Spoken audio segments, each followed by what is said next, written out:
Later life care, everything you wanted to know about care fees. Delighted to introduce you today to Tom Scott of Right. GP Wealth. And I've said to Tom, we're a nice bunch, so be kind to him, the number one. Number two, Tom does like some interaction. So if you have any questions, please raise a hand and you can interrupt Tom's presentation at any time.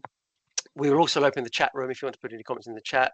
But as usual, we're quite keen on bringing people in and asking you to unmute and ask a question. So morning, Billy. If you could mute, please, Billy, that would be great.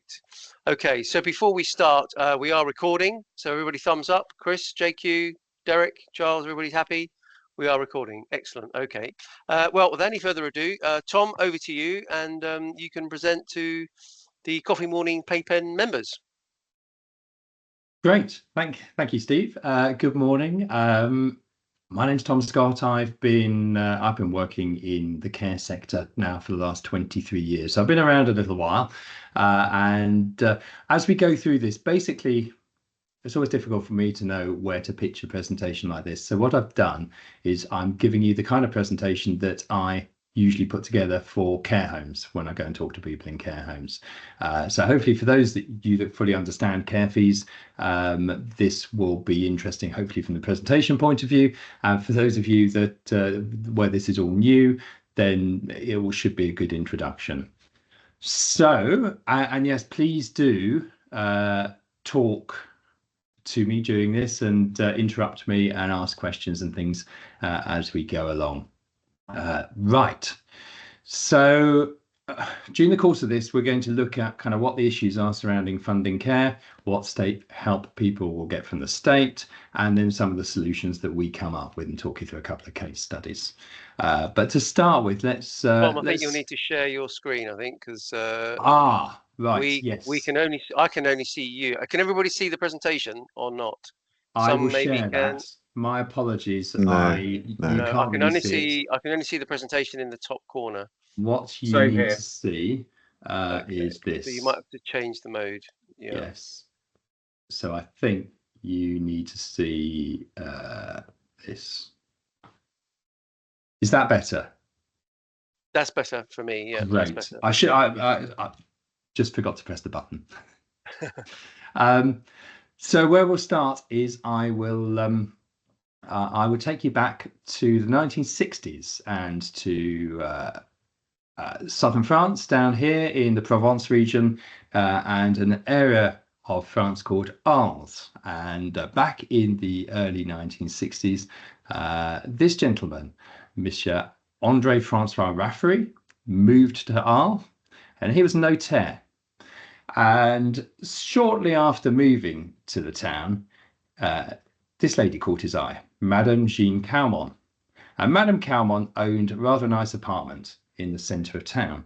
The apartment was something that Monsieur Raffary rather liked, and he wanted to acquire it. And at that time, they had a thing in France called contingency contracts, where you could buy a property from an older person at a knockdown price.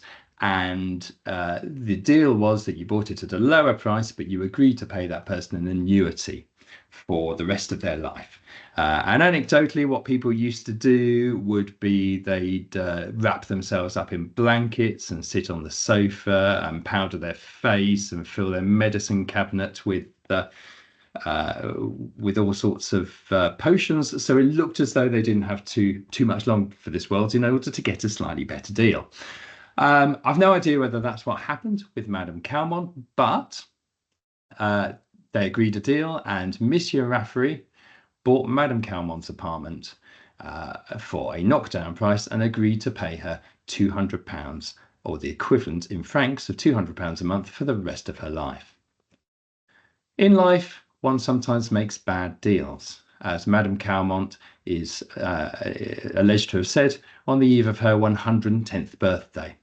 She actually died, I think it was 1997. She was 122 when she died, and she was the oldest woman in the world. At that time, she outlived Monsieur Raffary by 2 years. He never did get to spend any time in his apartment, and in fact, his estate had to continue to pay the annuity for a couple of years after his death. And in a way, that just explains, in a nutshell, the problem we have with care funding. We just don't know how long it is going, or we need the funding for. Look at it another way. Back in 1917, this is King George V, and King George in 1917 came up with the idea of sending telegrams to his subjects that were aged 100 or more. How many telegrams do you think George sent back in 1917? Any ideas?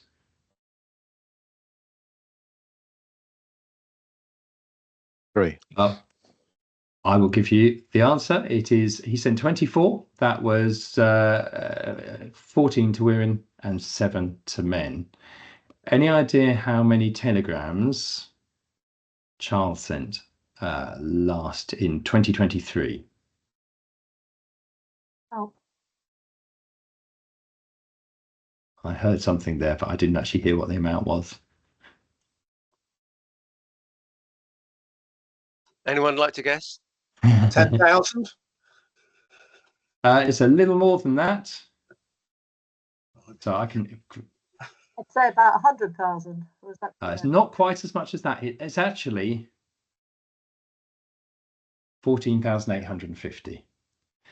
And interestingly, over 650 of those were people over aged 105. These figures have actually doubled since 2002. I started working care visa advice in 2002, and those figures have doubled since then. So although the care industry and the NHS gets a lot of criticism, they're clearly doing something right. Strangely, those figures have actually reduced a little bit since 2022. It's over 15,000 in 2022. So you'd imagine the government will be all over this. Back in September 2021, you might remember the launch of the Build Back Better document. There's going to be a cap on care fees for costs of £86,000 and a raise of the upper funding limit and a care brokerage service. And it all sounded great. And it was all allegedly new, but actually it was a kind of warm over of the scheme that David Cameron had considered and then dumped in 2015. It was postponed by Jeremy Hunt and then cancelled by Rachel Reeves.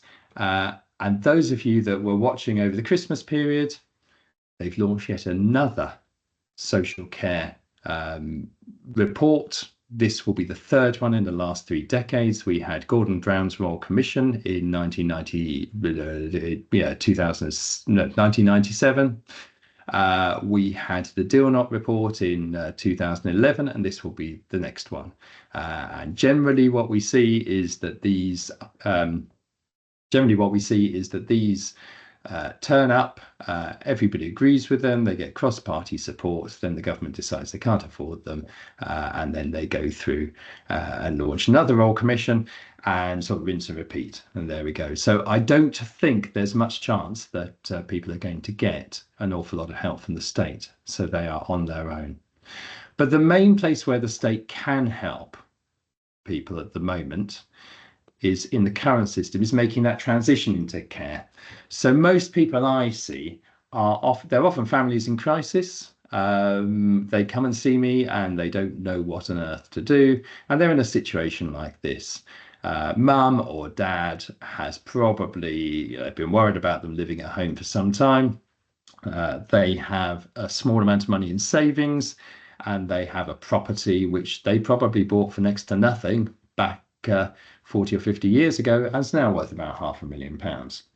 And they've got to get from a situation where they have very little in savings, that amount in savings won't last you more than a couple of months in care, to the point where they can actually afford to pay for their care and have all of their finances sorted out. So how do we get them from one place to another? Well, in this situation, the local authority is actually your friend, which is not something that I say very often. So the first thing the local authority would do if you need care is they will come and give you a needs assessment. Now, a lot of people move into a care home straight out of hospital, and this should be done by the hospital discharge team if that happens.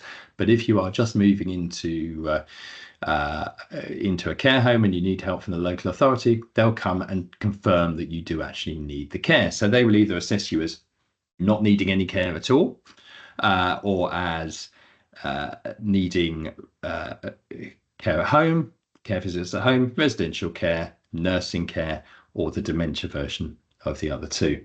Now, getting a needs assessment, I'm afraid, is not an easy thing to do. It's taking between 3 and 6 months at the moment. If they agree the need for care, then the council has to make sure that that care is provided, even if the council has to pay for that. So they go through a financial assessment where the council basically works out how much money you have. Currently, we have an upper funding limit of £23,250. So that is the cliff edge. If you've got more than £23,250, you pay for your care. If you've got less, then the council will start to pay for it. They will make a contribution to it until you get down to £14,250. Those figures were frozen when we had the financial crisis in 2009. Had they gone up in line with inflation, that figure would now be almost £36,000. So people are getting a pretty raw deal from the state here. Let's ignore the tariff income. Obviously, one of the questions that I'm always asked is, why not give away your money? Well, obviously, pretty much every opportunity to give away money that we can think of, someone has already thought of, tried it, and the councils have stamped on it. But effectively, the councils work with a thing called deprivation of assets. Lots of people get this confused with inheritance tax rules. So a lot of people will think that provided they gave away money 7 years ago, then it's absolutely fine and it's outside of their estate. Actually, the council work on a completely different set of rules from inheritance tax. And actually, you can give away all of your money if you are fit and healthy and have no care needs. But if you have likely care needs, then you can't give away your money. So today, other than a bit of a sore throat, I'm generally quite fit and healthy. I could give all of my money away. And if then tomorrow I was diagnosed with a life-threatening condition, that money could not be used for my care. However, if I'm diagnosed today with a life-threatening condition and then I give away my my assets tomorrow, that would be regarded as deprivation of assets. So there's actually a certain degree of common sense behind the way the councils do this. We've got a few questions in the chat. Oh yes, sorry, it's very difficult for me to see the chat and my presentation at the same time. Do shout. I'll bring in a few people. We'll come back to Derek's thing in a minute. Podreg, do you want to talk about the is this residential care or covers assistance in care? Podreg, do you want to just ask your question? Yeah, morning. I'm sorry if I missed this point, but I had trouble getting in. Is this just residential care provided by local authority, or are you talking about the assistance in the home, such as, anything to help wash, change, medical assistance, all that kind of stuff? So predominantly I'm talking about residential care and funding residential care. Local authorities will normally fund up to 4 care visits a day for people, but usually not any kind of care at home. There are other things you can get. There are grants and various things that you can get from the local authority that will, to make the home more adaptable. Yeah, so handles and that kind of thing. My experience was with my dad was that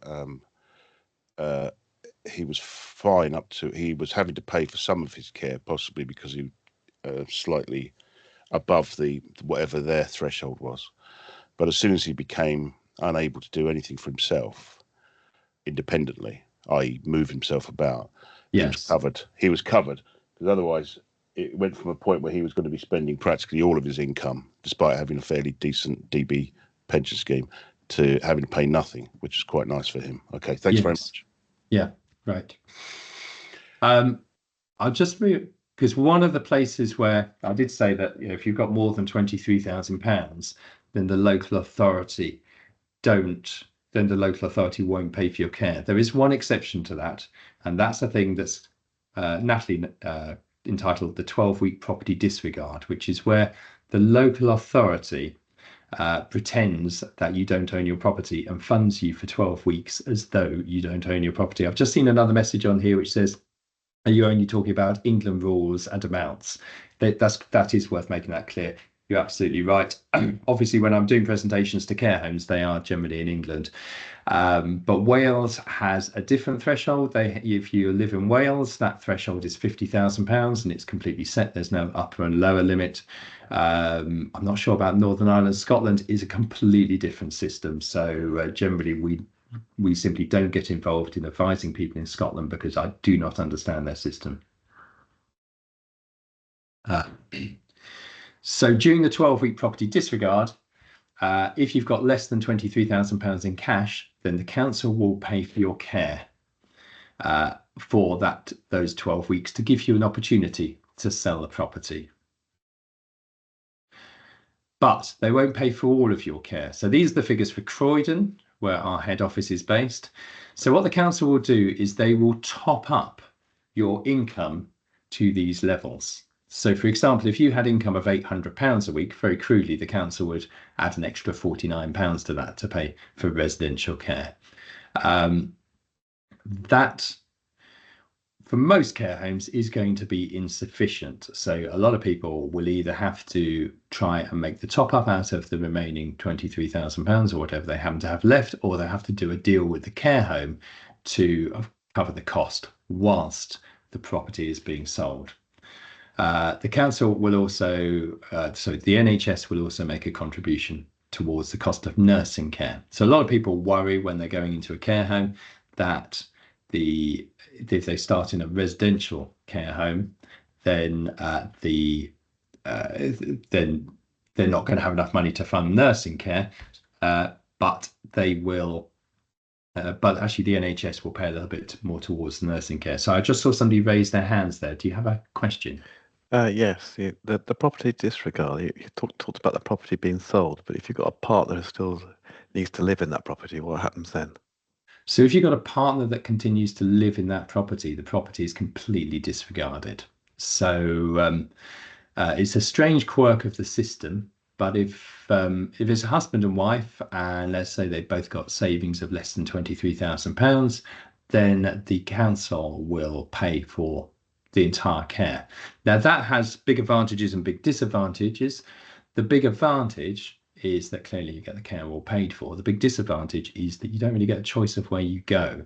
A lot of the homes that the councils use inevitably are at the lower end of the care spectrum. They are using homes that have to provide a certain quality of care, but they might not be what you would have chosen yourself. As you can see, these if you've looked into residential care, most residential care homes are around £1,500 a week now, certainly in my neck of the woods down here in West Sussex.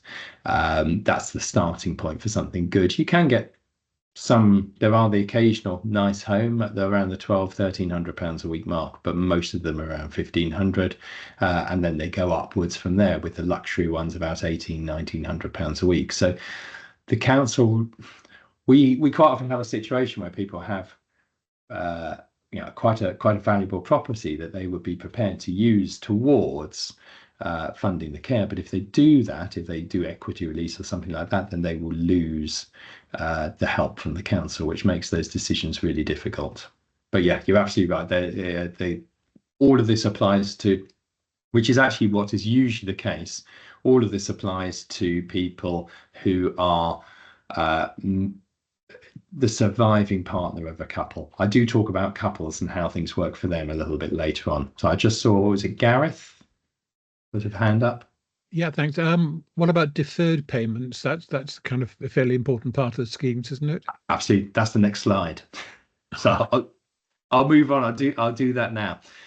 So obviously you have that 12-week property disregard, and that covers you for 12 weeks. But usually it's very difficult to sell a property within 12 weeks. So what the council does allow you to do is borrow money against your property. Now, You can simply borrow money against the property whilst you sell the property, but you can also borrow money against the property as a way of funding care. So you could choose to rent the property and then borrow the difference between your income and your rental income from the council, and I do have families that have done this where they have a borrowing against the property and they keep it empty because they've got children, one's in Durham and one's in Cardiff, and the children basically use the property to stay in when they're visiting family. So what this will do, whereas the 12-week property disregard was just going to give you what the council will pay, here, provided there's sufficient equity in the property, then the 12-week property disregard will give you, then the deferred payments agreement will give you whatever the care fees are. So provided the council can justify it, they'll lend you whatever the care fees are. In most cases, there are one or two councils that won't do that. East Sussex is a good example, but that just makes life very, very difficult for people. So they'll pay the care fees, and you can take up to an extra £144 a week to maintain the property. Most people don't need or take anything like that. Initial costs vary massively. It's one of those things that drives me mad, really, because we have, 160, 170 local authorities. Each one has their own deferred payments agreement, each with their own set of legal documents, their own websites, their own charges, everything. Or the work just duplicated and duplicated. Initial costs range between about £850 and £1,500 to get in, depending upon your local authority. Interest at the moment is about 4.5%. It can be used for long-term care funding. One thing I should say with the long-term care funding, councils will not be a second charge on the property. So if you have an equity release mortgage or similar against the property, then the council will not allow it to be used long term. They will moan and grumble about doing it short term, but they always have to relent because there is no other option. So either the person ends up on the street or the council does it. So in the end, the council does it, but they won't allow you to run that long term as a second charge. So for most people, once they're through that point and they've sold their property, the only state help they're going to get is attendance allowance. It always amazes me how few people know about this, how many people I find who've been in care for some time who don't know about attendance allowance. It's a very simple benefit. It's non-means tested and non-taxable. You can be a multi-millionaire and you will still get this. If you need care day and night, as most people who are in residential care do, then you get £108.55 a week. If you need nursing care, NHS Trust will pay an extra £235 towards the cost of your care, towards the cost of providing nurses in your care home. The difference there really is that if you're in a residential home, then the district nurse, always imagine the district nurse turning up in a Morris Minor to give you the little bits of nursing care you need. But if you need regular nursing care, then the NHS pays for that. There to be nurses on site. I saw another question come up, but I didn't. Peter, there's Peter. We'll unmute Peter. Yes, thank you very much. Are you talking here about continuing health care or funded nursing care or both? Because I'm talking funded nursing care is a lot less than £235 yes. a week. No, funded nursing care is £235 a week. That's the rate. Continuing healthcare, they don't usually publish the figures because it's a agreement between the care home that takes the individual. So continuing healthcare is where essentially it's very difficult to get, but it's basically where somebody's condition is so advanced that normally they would be in hospital, but it's cheaper for the NHS to keep them in a care home, so therefore they will pay the full cost of care. So again, I'm actually working with someone at the moment who's got a vast amount of money, but is getting continuing healthcare, doesn't need to use any of it to fund care. But the NHS do pay £235 a week for the cost of nursing care. It was about 180 last year. It's gone up quite considerably. Right. Yes, my wife has recently died, actually, in a care home, and she was eligible for funded nursing care, but I'm sure the deduction from the care home fees were of the order of £108 a week. And then she then had funded, she then was assessed for continuing healthcare, and it took so long about it that they actually when they actually got to assess her, they fast-tracked her onto the full process, which meant they met the full costs of the care home. But I don't know where we stand on the fact that she applied for the continuing healthcare when she was probably eligible for it, but they didn't assess her for about 10 weeks. So whether we're entitled to the backlog recovery. You may well be. There are specialist legal firms, I'm sure you're aware, that do this. Continuing healthcare is not something I'm any expert on. I'm kind of aware of where it falls into the system, but obviously it's nothing to do with care funding. People don't need care funding at that point. So it's not something I come across a huge amount. I just didn't recognise the figure there. But no, £235 is correct. Do have a little Google later. But if they're not deducting £235, if they're deducting a lot less, then you probably need to ask them why. Okay, thanks, Peter. Right. So the next thing that I tell clients to do, well, I think the first thing, once you've gone through that initial thing and got the initial funding sorted, is to call in the lawyers. You'll all be aware how few people do lasting powers of attorney, but clearly if somebody is moving into a care home and doesn't have a lasting power of attorney, that's the first thing you need to do. The other thing they need to do is review their wills. Now, the thing with wills, an awful lot of people that I see wrote their wills some time ago and wrote them on the basis that the situation was never going to change, and interestingly, it has, and that can make some big differences.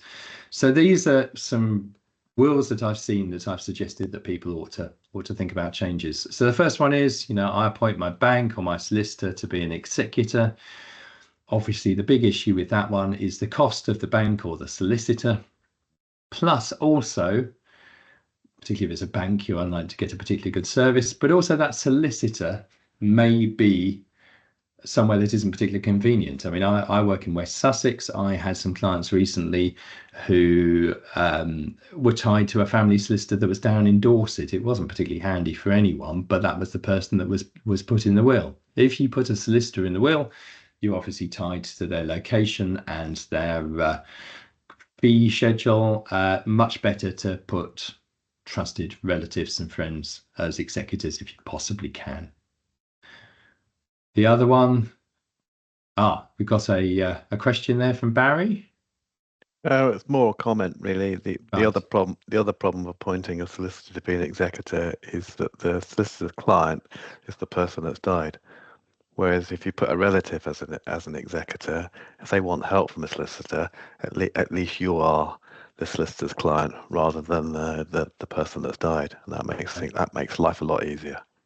Absolutely, and you are not tied to that particular solicitor. A lot of people appoint a solicitor because they like that individual, and by the time they've died, the firm's been taken over 3 or 4 times, and it's somebody completely different, not the person that they originally wanted to do the job in the first place.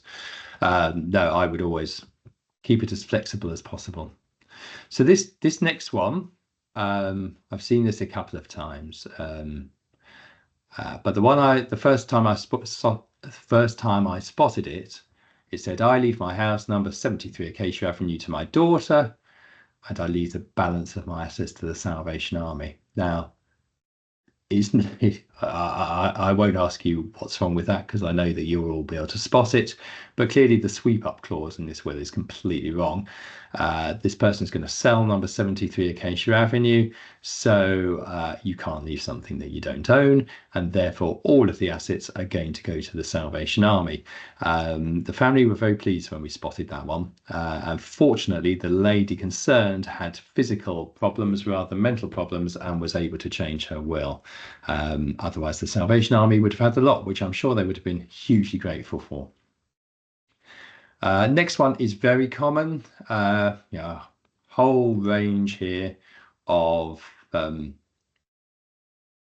fixed bequests. But those fixed bequests add up to £25,500. So they've got the sweep up clause right. Balance of the assets go to the daughter. But obviously, if assets fall to 23,250, the guy that came and cut the grass once a week is going to get some money and the daughter is not, and that's not going to feel very good. The other thing I find with fixed bequests is that a lot of these wills were written some time ago and people left fixed bequests that they felt were very generous to children and grandchildren. And by the time the will is read, those fixed bequests aren't particularly generous at all. So generally, if you can do percentages rather than fixed bequests, then those percentages obviously rise with the value of the will, value of the estate, and rise with inflation, and also remain a proportion of the estate as well, if the estate falls. So next one. I quite enjoy doing this one in a care home because it scares people. I leave my estate to my wife, provided that she survives me. If my wife has died before me, I leave my estate to my children. So generally, that's not a problem, but in this case, it's a second marriage. And I do see this a remarkable amount. I'm afraid there are people that write their own wills that think they know what they're doing. They buy a little kit from WH Smith's and fill it in. And I've seen a few of those that do this. There are also one or two will writers who are neither insured and neither do they know what they are doing. And people still use them. This particular one, obviously, if you have a second marriage and you both have children from your first marriage, and you leave your share of the estate to your children and you inherit your partner's estate, then you create a kind of death lottery for people, for the family. You know, if the husband dies first, all the money goes to his wife, and then all the money goes to her children. If she dies first, the opposite happens. That can be very painful. I did sit with a gentleman a few years ago and asked him where he felt his estate was going to go when he died, and he really wasn't in very good shape. And he said, it will go to my sons. And I said, I don't think it will. I think it's going to go ultimately to your wife's niece. And we arranged for him to see a solicitor. Things happened very, very quickly. And before the will was rewritten, he died. Everything went to his wife, and she died shortly afterwards, and it all went to the niece. And the son was on the phone, very distressed, but sadly, that was what Dad had said he wanted to happen. So let's have a quick look at a couple. So I said I'd talk a little bit about couples. This is Mr. and Mrs. White. And this is just some basic things that they can do. So in this case, Mr. White is going to remain at home. Mrs. White is moving into residential care. They have a house that's jointly owned that's worth £200,000.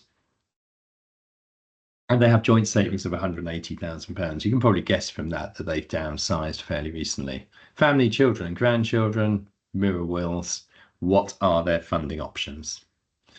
Well, let's have a look. Generally, this is how they think things work. So there's the house and there's the cash. The house is disregarded, as I spoke about before, because Mr. White is going to continue to live there. So as far as the council is concerned, that doesn't exist. So you would think that they basically both had £90,000. Mrs. White would pay for care. And once she'd spent £67,000, she'd be down to £23,000. We're going to ignore the 250 for the moment to keep it easy. Once she spent £67,000, she'd be down to £23,000, and the local authority would then start to pay for care. But of course, because those assets are held jointly, as they are for most people, or a good number of people anyway, it doesn't work like that. In actual fact, what's going to happen is, because the assets are held jointly, effectively for every pound that is paid out for Mrs. White, Mr. White is contributing 50 pence. And he is not helping his wife at all by doing that. In fact, he's doing exactly the opposite. What he's helping is the local council, who are not going to have to pay for so long. So just because you've got money in a joint account rather than in individual accounts in your own name, instead of paying £67,000 for care, you are going to end up paying £134,000. So a very small mistake can cost a very large amount of money. And Mr. White starts to look at this and consider the options and thinks, well, I know what I'd do. I'll buy a will pack from WH Smith's and I'll write a new will to leave my estate to my children so that my estate doesn't go to my wife. And that's quite fortuitous because Mr. White dies. And of course, at that point, the children get absolutely nothing because, of course, everything is jointly owned. So the whole lot goes to Mrs. White and will be used to pay for her care. And the children might get anything that's left at the end of the day. So what should they do in this situation? Well, clearly what they need to do, separate the property and put the savings in individual names. It's quite difficult for a lot of older couples that we talk to because they've always shared everything. But actually, at this point in time, you want to separate your assets out. That means Mrs. White pays for her care out of her assets. If her assets run out, she then goes to the local authority and says to the local authority, will you fund my care? If the local authority say, yeah, of course we will, and the care home says, we will accept the level of funding that the local authority will provide in full payment, then you're home and dry. If the care homes say there's no way we are going to accept the funding from the local authority in full payment, then the family either has a choice that Mrs. White moves to a care home the local authority will fund, which may not be quite so nice, or Mr. White can pay and top up. And if Mr. White dies, we would normally suggest he puts his money into a will trust that can, in the same situation, be used for topping up and paying for care. And after Mrs. White has died, that money in the will trust then falls to the children. In the most extreme example of this, you could save up to £190,000 just by separating the assets. So a couple of £1,000s with a good solicitor could be money very, very well spent when somebody moves into care. So, this is just where I talk to people about what it's like when they meet with us. So our first meeting is provided without charge or obligation. We don't need to spend too much time on that for you. Funding choices. So this is an example of a family that came to us. Essentially, this is a amalgam of several cases. So bless him, Mr. Arthur Collier doesn't really exist, but the rates and the issues that Arthur Collier faces are all genuine and pulled from real cases. So Arthur Collier is 84 and his children, Mike and Kerry, came to see me. They were completely in crisis because they didn't know what to do. He had ended up in hospital and social services were saying that he couldn't go home. And that's kind of the typical starting point for most of our people. Now, he was living with arthritis and Parkinson's and was becoming increasingly immobile.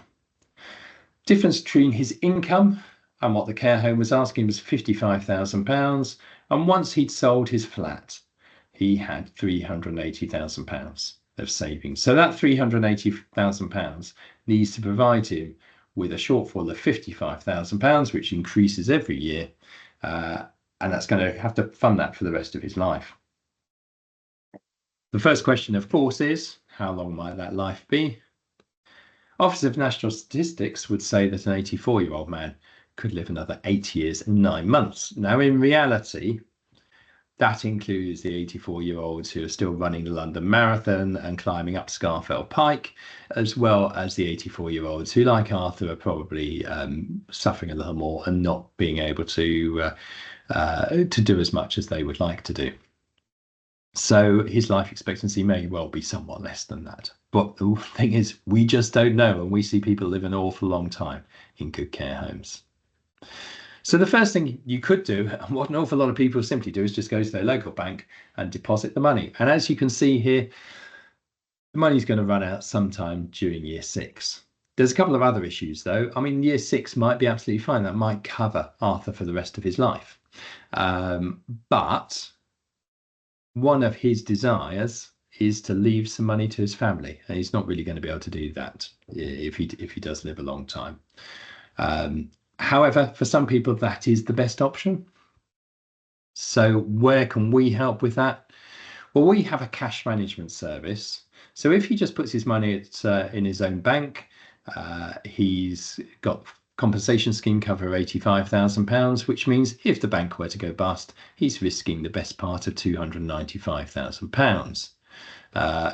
Currently, Nationwide, if you are a current account customer of theirs, will give you a 4% return on a 1-year bond and 3% on easy access. So those are probably some of the best rates on the high street.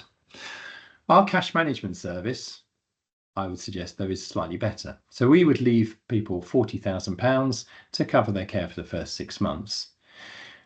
And the balance of the money we put in our cash service. And what this does is it allows us on one application form, one proof of identity and one proof of the power of attorney to spread the money across up to 30 different banks and building societies and all their various accounts.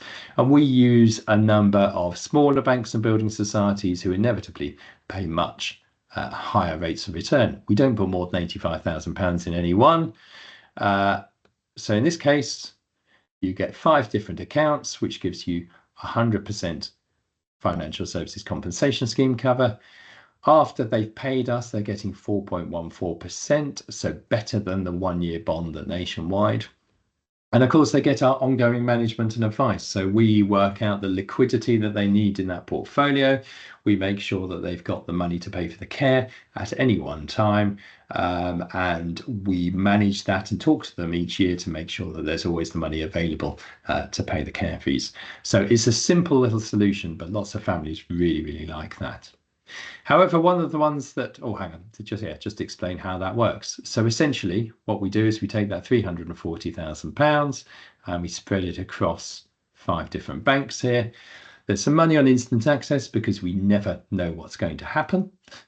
And then we've got money that comes in 6 months. When that comes in 6 months, we'll pay out what the client needs to pay their care for the next 6 months, and we'll roll that over for another 12 months, which basically means it's a little like a conveyor belt. Every 6 months, some money appears. Very, very simple, but just provides people with a good return and access to money when they need it. The alternative is to insure the care, and we do this with a thing called a care fees payment plan, care annuity, care plan, has all sorts of different names. So here we go to a range of insurers and say, this is Mr. Collier, he wants £55,000 a year for the rest of his life. And we would normally increase that by 5% each year to try to keep some sort of pace with care home fee inflation. And when the quotes came back, the most competitive one was £218,000 for an immediate plan. So you part with £218,000. That's going to give you £55,000 for the rest of your life. That's going to achieve basically Arthur's aims. That's going to mean he can stay in his chosen care home for life. Plus, he's going to be able to leave some of his money as an inheritance to his family. So that's what he wants to do. However, the big disadvantage with that is that you've written a cheque for £218,000 and that money is non-returnable. So if Arthur dies in 6 weeks' time, you don't get the money back. And that's quite difficult for a lot of families to do. So as you know that you can fund the care in the short term, you might choose to buy a care plan that pays out in 3 years' time. Considerably less expensive, obviously. So for £69,000, you could buy a plan that's going to pay £55,000 a year from year 3 onwards. So month 37, the income from that will start. Just had a question there, going back a minute. Who provides the cash management platform? Is it a company like Flagstone? We tried Flagstone. Flagstone was very difficult to manage as an advisor. We use Insignis. Insignis is really set up for advisors. It's very, very good, very easy to use, and the clients can look into it. And but we have very easy access and can actually provide the management service that they're looking for. So that's the answer to that question. £69,000 for a 3-year plan with a 3-year wait.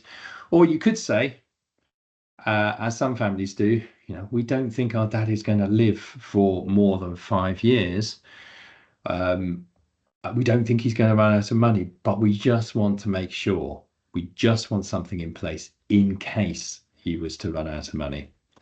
And you can do a plan with a 5-year wait here. That's £26,000. Now, obviously, £26,000 is quite a large amount of money in real life, but in care life, it's just gone at a blink of an eye. So that allows people almost just to do the cash management service, but know they've got a backstop for funding the care. So they know that in no circumstances is the money going to run out. So how does this compare? So if you've got the first thing, which is, here we go. If you put the money in the bank after 5 years, you've got £107,000 remaining. Plus, you've still got the ongoing liability for paying the care fees. If you bought that immediate care plan, after 5 years, you'd have £192,000 left over. And you've got an income of £55,000 a year remaining. So you're probably not going to spend much or any of that, £192,000. If you bought the plan with a 3-year wait, you've still got £166,000 left. As you can see, you can't generally beat insurance underwriters. They always win. But the less money you give them up front, the more expensive it costs. And that's really borne out with the plan with the 5-year wait. You'd actually only have £78,000 left. But with all of those, you have got the ongoing income for life. So in all of those situations, you know that Arthur is going to be able to pay for his care fees. So what did Arthur's family choose to do? They put £271,000 in cash management, £40,000 in the bank, and £69,000 in a 3-year deferred care plan. So it's a little bit of a hybrid solution, and this is often where clients end up. Here, they protect a good chunk of the money for the family, but they don't spend huge sums of money out on the care annuity at the outset. And that's basically the kind of thing that we come up with. Other than that, I mean, obviously we're okay. This is our little effort that I do at the end. Probably the most interesting aspect of what we are is that we are part of a thing called CareWise, which is run by our local authority down here in West Sussex. And West Sussex County Council have a few care fee specialists to which they refer through this CareWise scheme. As you can imagine, the County Council made us jump through a huge number of hoops in order to do that, and we had to turn up and do social services safeguarding training and all sorts of other things. But I've now been working with the County Council since 2011. And we get referrals direct from social services, direct from their call centre, direct from social workers, and direct from Age UK through that scheme. So that's hopefully quite a feather in our cap as well, from just people knowing that the local authority is kind of happy to endorse the advice that we give. And a lot of care homes refer to us through that scheme because care providers are terrified of referring to a financial advisor in case it all goes wrong, but they're happy to refer to something that a local authority does because the due diligence has been done for them. And that basically is it. So it's any questions or any other questions? Because thank you have been talking to me through this. Thank you, Tom. That's really, really good. Any questions of Tom? It's an amazingly complex part of financial planning, and especially later life care. But has anybody got any questions? I mean, I think one of the things that you mentioned. Oh, here we go, Barry. Go on. It's a very quick question. Thanks for that, Tom. That was really interesting. But of course you're based in West Sussex, and Yes.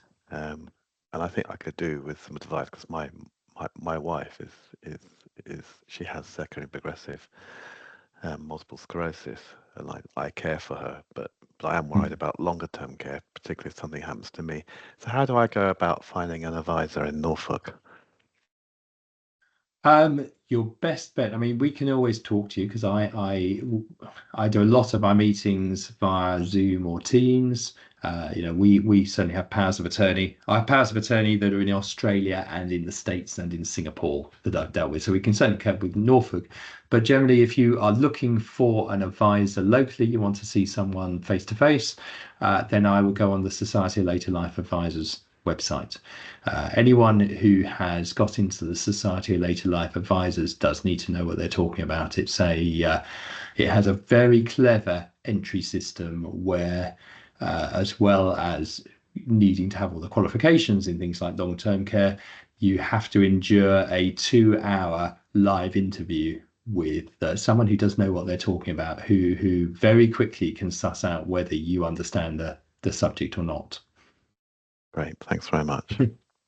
Thanks, Barry. Okay, I think Peter, you had your hand raised next, then we'll come on to Billy, and then we'll come to Gareth.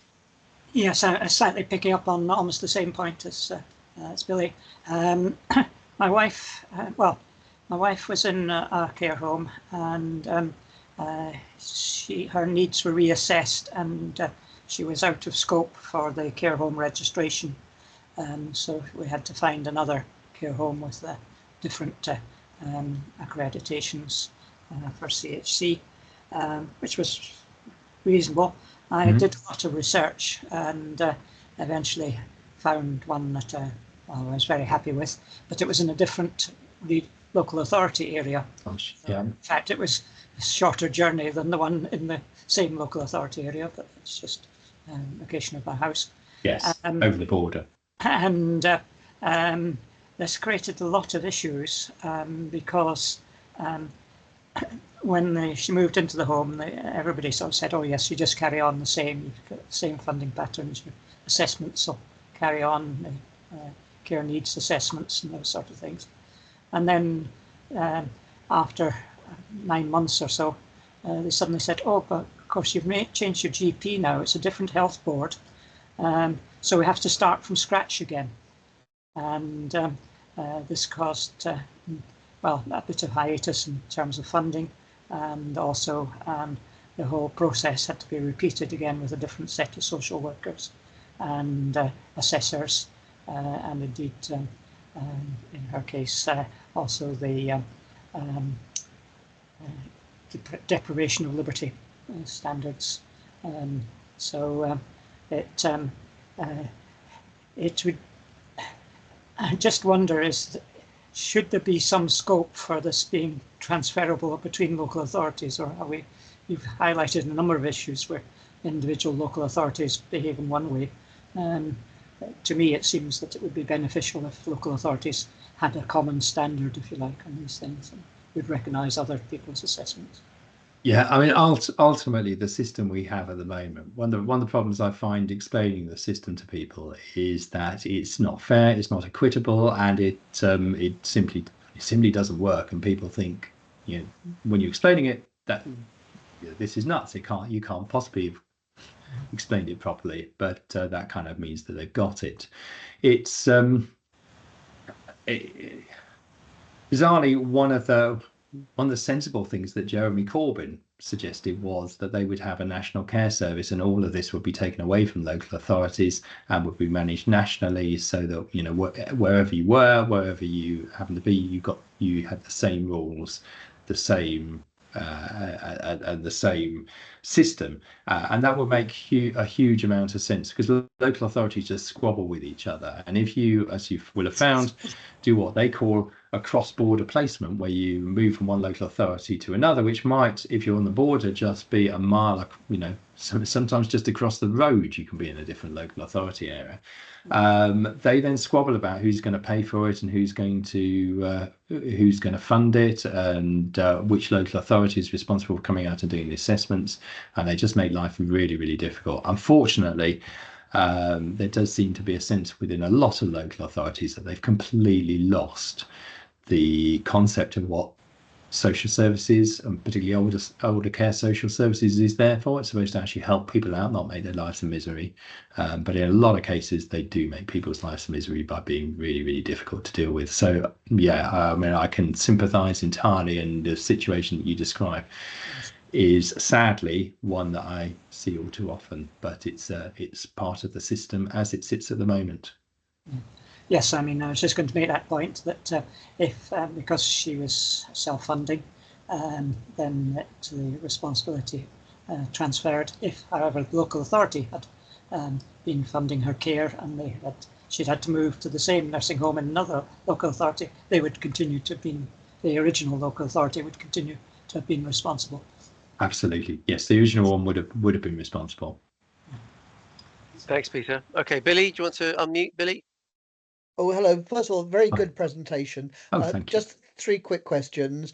Out of interest, how many people buy immediate care fees, annuities? Secondly, what do you think is the average purchase price? And thirdly, what insurance companies are offering immediate needs annuities nowadays? Right, I'll do the last one first because that's the easiest one.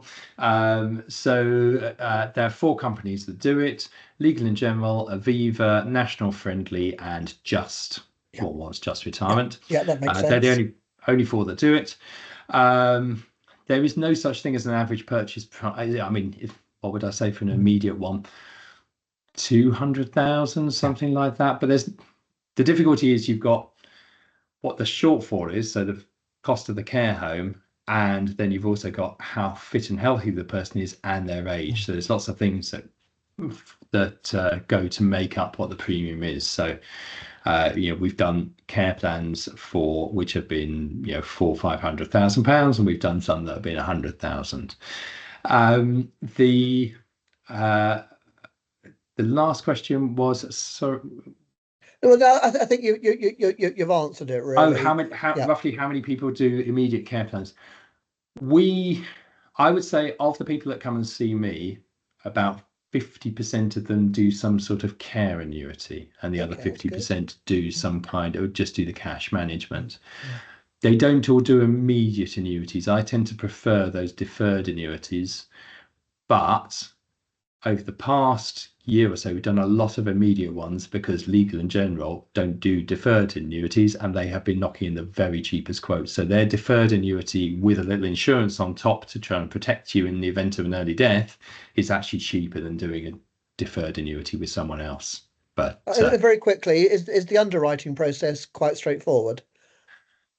Yes, but it's lengthy because you have to do a report or telephone interview with the care home, which is usually pretty straightforward, but you also have to get a GP report. And if you've had any experience of those, extracting a report from a GP can take 4, 6 weeks, 3 months, sometimes even longer than that. So it can take a long time, but once it's done, it's all fairly straightforward. Yeah. Okay, thanks. Thanks, Barry. Okay, Gareth, do you want to unmute? Yeah. Thanks, Tom. That's really interesting. You didn't mention much or anything about people who are on means-tested benefits. There are some real issues around things like valuation of untaken DC pensions, where the rules are very different between local authorities and between local authorities and the way DWP treat them. Is there any kind of rough modelling around which is the best sort of treatment to get? So basically, in my experience, and so far I don't see that many, because a lot of the people that we're dealing with are in their mid-80s. They don't have those DC pensions, but we are starting to see those appear a little bit more now. So this is how do local authorities treat defined contribution pension funds. What they're supposed to do is they are supposed to take an annuity quote. Now, local authorities, social services do not really understand how this works. What you can do is you can go to the local authority, and I suspect most of them wouldn't know one annuity quote from another. So you could, I suspect, line up a quote with huge escalation, spouses benefits, all sorts of things, and they will then take that as a notional income. So some of them are very specific. You will find with local authorities, some of them will have their own way of doing it, and will have a set of annuity tables that they will use. Some of them will ask you to go and get an annuity quotation. And yeah, those are basically the options. And those that ask you to get an annuity quotation, some will specify the type of annuity and some of them won't. And obviously, if they don't, there's lots of scope to reducing that notional income. But it's this patchwork of, let's use the cliche, the postcode lottery. It's total postcode lottery because it depends where you live, what the local authority chooses to do. They don't use the GAD tables automatically? No. They don't really understand it, would be my experience. Well, I mean, that would be sensible, wouldn't it, using the GAD tables, but... Does virtually every council have different approach then, Tom? Is that what you're basically, because I think you were even intimating recently about East Sussex and West Sussex has different things. Is that true? Yeah. So interesting that the deferred payments agreement, that loan that you can use, East Sussex will only loan the amount that they would pay for care, which makes it completely useless because it's considerably less than than almost any private care home will allow. So East Sussex don't do very many of those schemes. They say, well, the deferred payments agreement is a bit of an irrelevance. We don't find anyone really wants it.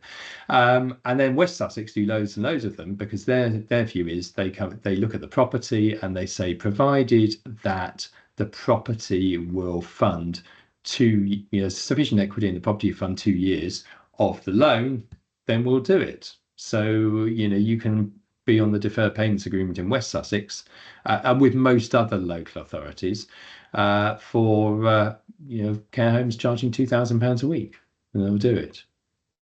So it's a really odd system. Really odd. Wow. Okay.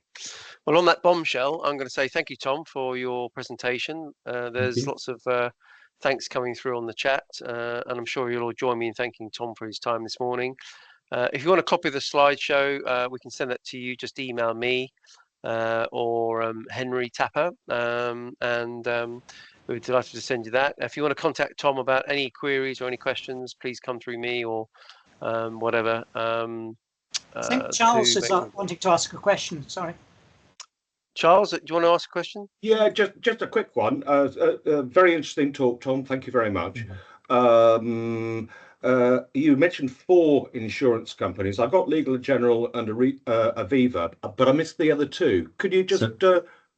Yes. So it's Just, which is Just Retirement Partnership. Right. And National Friendly, which is a little mutual based down in Bristol. Super. And just a quick other one. I'm assuming there's no reason why one couldn't come up with an appropriate mix between cash management and admittedly more risky investments in equities, for example.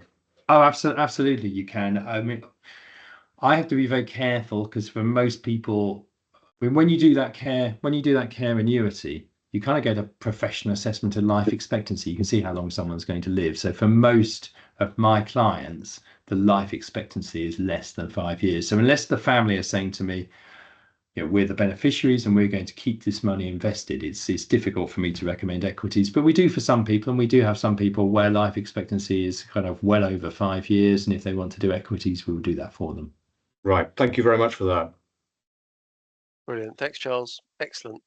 Okay, yeah, we've had a few requests for the slideshow as well, Tom, so we can Great. send that out. So Tom, thank you again for that. The video of today will be up later on, and we'll also create a podcast for those people that go to the gym, like JQ. Yeah, no, that's really cool. Thank you very much indeed for your time. As usual on these things, we pray for peace in the East, and we've got peace in the Middle East, thank goodness, which we've been saying for some time. But yeah, let's pray now for peace in the East, which would be great, and get a solution to the Ukraine situation. Next week we've got pensions for purpose. So if you're into your investments and governance and stewardship and environmental social governance, then pensions for purpose are very, very keen to present their ideas. If you're a trustee or involved with any DB/DC scheme, then please come along next week to join us for Pensions for Purpose. Tom, thanks again. That was absolutely brilliant. And I wish everybody a great end of the day and a great week. So we'll hopefully see you next time on the Coffee Morning. Thanks very much, everyone. Take care. Bye. Cheers. Thanks, Stephen. Bye. Bye.